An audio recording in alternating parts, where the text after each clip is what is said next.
Hi everyone, welcome to Onyx Pages. I'm in Jerry and I am once again in the hood in front of my favorite mural, and I wanted to be in this setting because I finished reading Shadowshaper in August.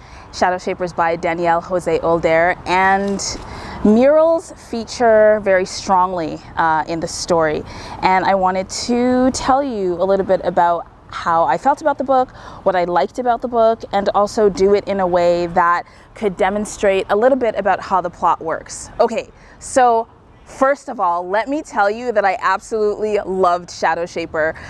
It's been a while since I've actually read young adult fiction. I'm not sure exactly why I strayed away from it. Maybe because I'm not a young adult.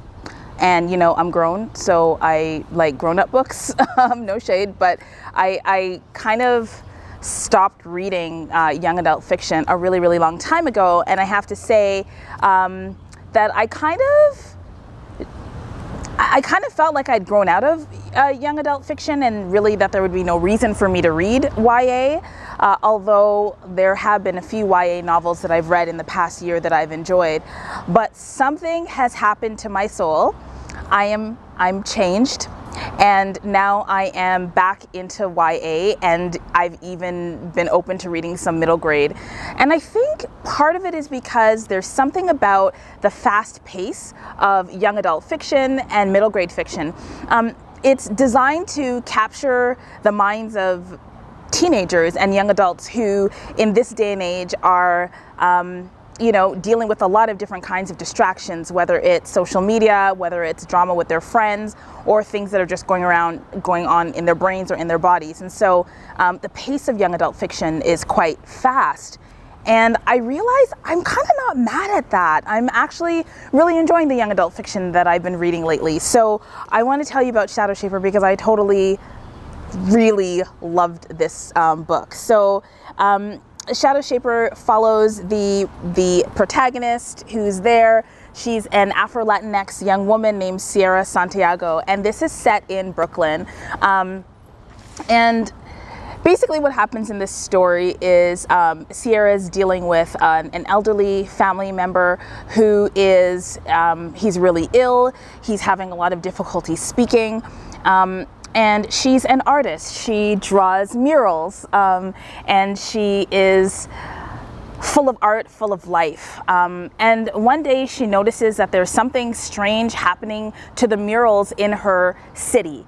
They seem to be fading or changing right before her eyes, and she doesn't really understand what is going on, whether it's something that's in her imagination or something that's actually happening that she doesn't really understand. So really quickly, Older takes us into a world of the Shadowshapers, and Sierra Santiago starts to get more information about what's actually happening to those murals and more information about the power within her.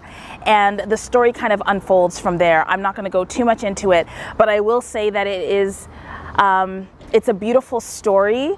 It deals with the issues of youth. Who am I? Who loves me? Am I hot? Am I cute? Do people, you know, are the people at school going to like me? All the stuff that, you know, we're going to spend a lot of time in therapy about. So there's all that.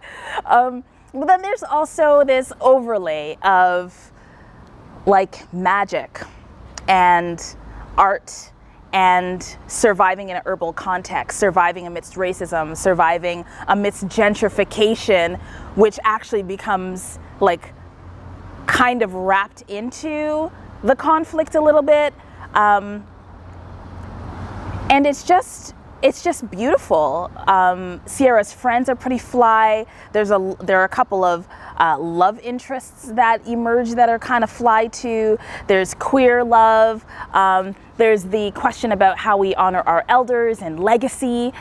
There's duty and whether or not we will pick up the mantle. So there's just all sorts of stuff. It's pretty violent in some areas, so you've got certainly like police shootings and the brutality that is experienced by Afro-Latinx individuals living in the urban areas, and certainly as a Black queer woman living in Toronto, I can totally appreciate that, although it's not directly my experience. So there's a lot going on, and you really see these young people not only managing, but taking the future of their community and taking the future of their family and taking the future of their magical and spiritual lineages into their own hands. And as Nnedi Okorafor says, you know, we need these stories where Black girls win. And there's a lot of winning that happens here without spoiling it. So I have to say I thoroughly enjoyed it. I tabbed it like mad. So there's just a lot going on here. And I really wish that I could actually go into the aspects of the story that I really loved in specific detail. And maybe I might at some point. I really hope to have the opportunity to interview Danielle Jose Older about this. The SOULar Powered Afrofuturism reading group, we're going to be reading this later in the fall, so this might actually be due for another video later, but I just had to come here and gush about it. You need to read this book. If you're a fan of YA and you haven't read this book, I'm totally judging you, so like, let's just get that out of the way. Let's get it out of the way.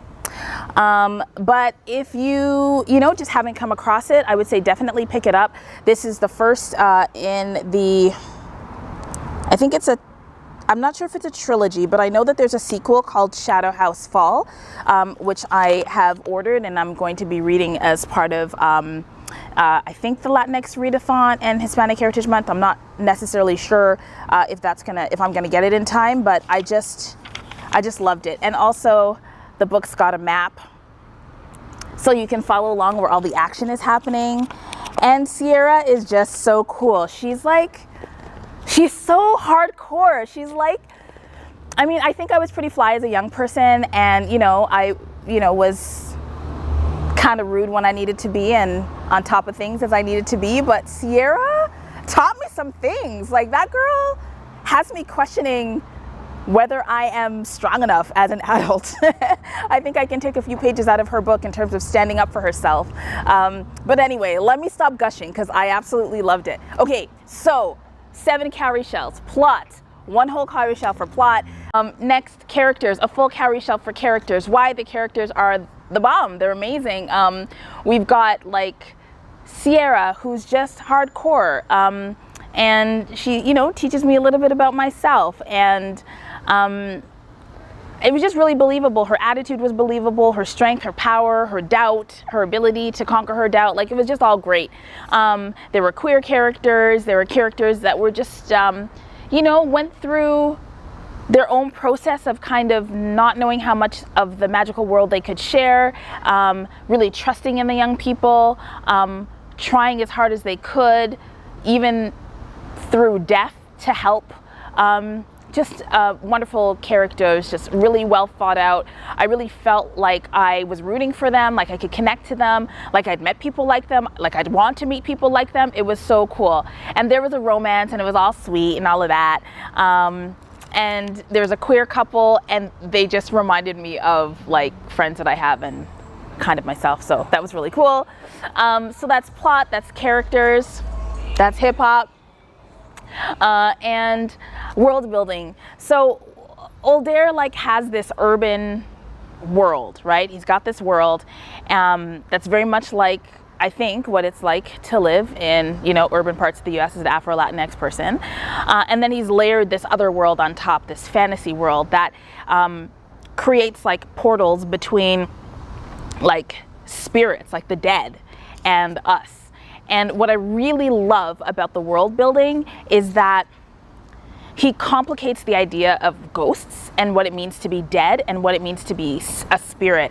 And one of the things that I now understand about growing up with Eurocentric images of like horror is that ghosts were also always considered to be like negative things, negative spirits that you had to sort of run from, or who are always there to harm you. And the young people they're not set up like that. They understand that the spirit world is there and it's vibrant, and just like this world, it can be good or it can be bad. There can be good folks and bad folks, or neutral folks. And so I really enjoyed how courageous they were. You can tell that their relationship to the spirit world is deeply embedded in a culture that understands that the veil between us and the spirit world is thin at the best of times. So I really loved how he gave us permission, how he gave me as like a Caribbean person permission to like own my view of the spirit world and to see it come through in fiction and for it to not be a big deal. So that was amazing. So world building, one full cowrie shell. LGBT content, so our main character, Sierra, is not queer.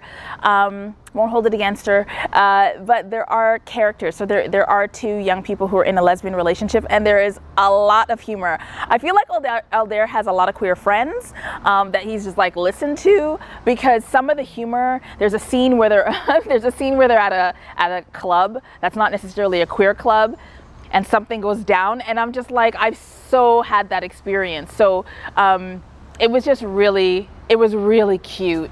And the queer characters were like out and comfortable and flirting with each other in front of the elders, and everything is just good. So great in terms of LGBT content. Afrofuturism, I'm just beaming because I love this book. Afrofuturism, it's totally an Afrofuturistic book. We've got a female protagonist who is, you know, sort of just like living her life, and is coming into a way of seeing the world that's now infused by magic in a way that it wasn't. So at the beginning of the book, she has no relationship to this magic, and then by the end of the book, she's like, dang, like I'm the one. But she still has to go back to high school, and she still has to like get a job, and she's doing all of these things with these magical skills. So amazing. Okay, so totally Afrofuturist, one cowrie shell for that. Aspirational is the last cowrie shell, but I'm gonna do it now and just say, for the same reasons, a full cowrie shell for Aspiration. The book ends with this amazing scene of like power and teamwork, and I love that. So definitely a full cowrie for Aspirational. Challenging societal norms. I mean,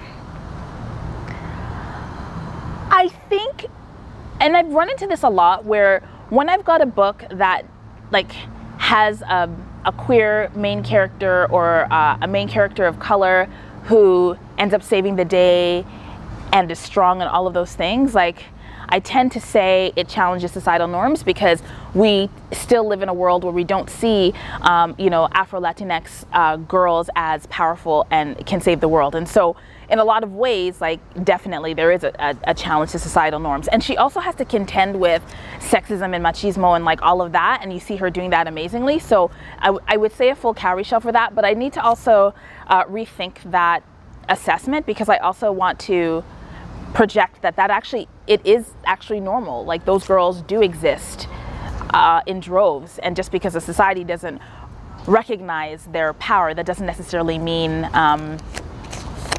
that power doesn't exist. So I think I'm just going to continue thinking through that, but for now, a full cowrie shell for that. So I think I've got one for plot, one for characters, one for world building, one for LGBT, one for aspirational, one for challenging societal norms, and one for Afrofuturist. So I think I have another 7 cowrie shell book. So yeah, thank you very much, Danielle Jose Aldair, for this amazing book. I absolutely loved it. And thank you very much for watching Onyx Pages. I hope that you enjoyed this rambling video. Oh, one more thing. I'm going to take a photo, and you have to read the book to understand what this symbol means, or this thing that I'm going to show you means, but it was really exciting. Okay.